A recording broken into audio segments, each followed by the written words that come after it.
Ave Maria and greetings from the Tower of Lepanto. This is Father Angelo Mary for Standing Fast, a weekly commentary on Catholic life in the public square. Today I want to talk to you about the kingship of Christ and the way in which men share in that kingship. Really all of us, men and women, everybody who's baptized, share in that kingship. When we are baptized as priests, prophets, and kings. And what that means is that it's our duty as baptized followers of Christ to offer sacrifice, as priests offer sacrifice, as Christ himself offers sacrifice.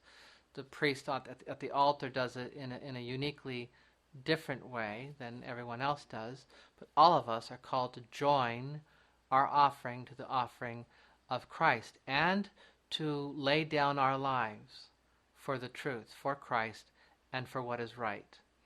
And when we do that, in union with Christ, in union with the grace that we have, through the grace that we have from baptism and through the Eucharist, that is something that is very pleasing to God. That is the worship that we offer to God, especially when we unite it to Jesus in the Eucharist.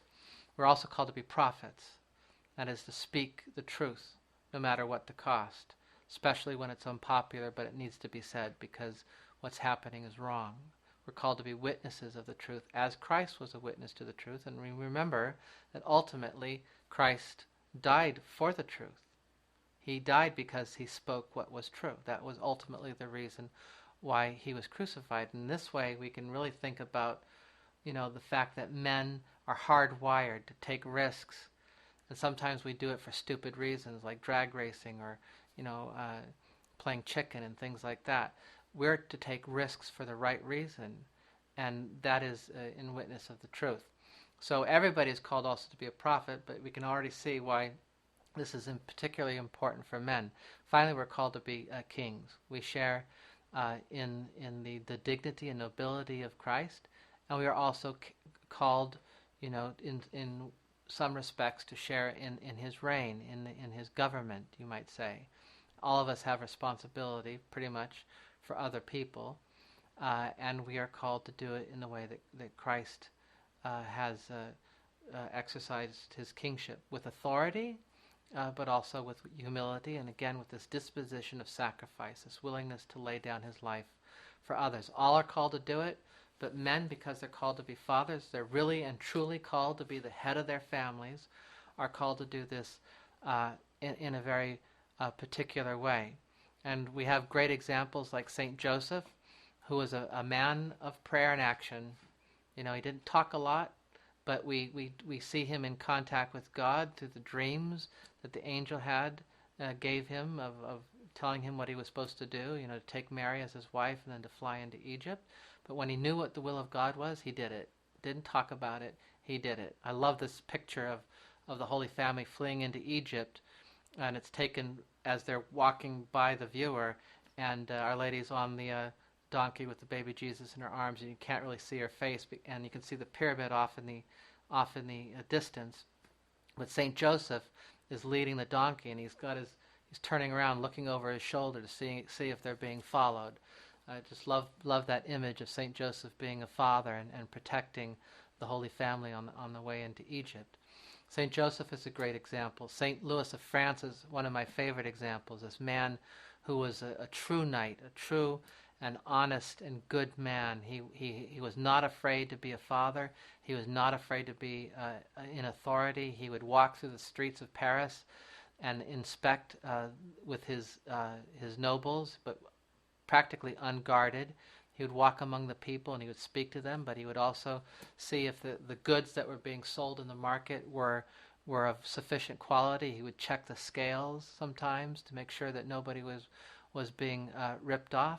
But he would also do things like hold his court out in one of his gardens. He would have a blanket laid out and he would sit on the blanket and the gates would be open, and anybody, prince, noble, priest, bishop, or pauper, could come in and lay their grievances at his feet, and he would judge the case on the spot and settle the matter. He made himself available to everyone. He fed 100 people, poor people, at his table every day, and often he would wait on the table. But ultimately he went to Holy Land 2 times on a crusade to deliver the Holy Sepulchre from the hands of the Muslims. And while sometimes he would be advised to stay back in the ship and wait till the beachhead was secure, he would be the first one to jump out in the water, fully armed with armor, and storm the beach.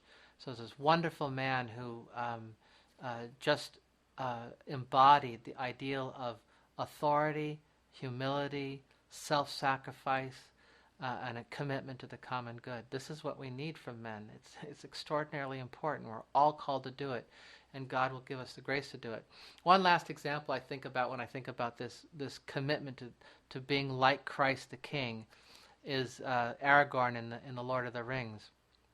He's one of my favorite characters in the Lord of the Rings because he manifests this true fatherly authority and a willingness to exercise that authority, and yet at the same time humility. This is one of the reasons also why I have a critique about the movies, because they make Aragorn to be sort of this teenager in an identity crisis. He doesn't know whether he wants to go to Gondor, and he hasn't really figured out whether he's worthy enough to be king. Aragorn in the books has no identity crisis, but he is always willing to be humble. And one of the great illustrations of this, I think, in the book is the fact that when the hobbits meet him in Bree at the Prancing Pony, everyone thinks he's this sort of raggedy, suspicious person who comes and goes. He's in town one day and he's gone the next day. Nobody knows what he's doing, so they think he's a seedy character, and they think he's probably a bad guy. And this is generally the opinion of everyone. They call him Strider, and they don't know really who he is, and they're always suspicious of him. And the hobbits are suspicious of him as well. But in the reality, the fact is that he and his companions, the Dunedain, have been secretly protecting the Shire at Gandalf's orders for years and years and years. And Aragorn and his people are the descendants of the men of Numenor, and Aragorn himself is the heir to the throne. And he's all these years lived out in the wild as a ranger, and is raggedy, and does come and go, because all he has been doing the whole time is looking out for the concerns of others and taking no credit for it. All the people that he was protecting thought he was a rogue, and it didn't concern him. He was going to do the right thing for the right reason. And ultimately, of course, he does become king, and his identity is revealed. G.K. Chesterton, in one of his books, years before Tolkien wrote The Lord of the Rings, referred to us as kings in disguise. We don't look like kings, and very often because of our weakness we don't act like kings, but we are kings by virtue of our baptism. And if we are willing to stand up and do what is right and recognize our dignity and the grace that God has given us to lay down our lives for others, then we can ascend to the throne, so to speak, and become what God has asked us to be. And that is really what we are called to be. We are called to exercise the kingship of Christ under his authority. Every father is called to do that, and he shouldn't be embarrassed about it, he shouldn't apologize for it, and he shouldn't be afraid of it. He should recognize the grace that God has given him, and embrace it, and know with confidence that God will give him everything he needs to do to lay down his life for his family, but always to do the right thing and not apologize for exercising his authority. So until the next time, stand fast and keep the faith. This is Father Angelo for Standing Fast, a weekly commentary on Catholic life in the public square. God bless you.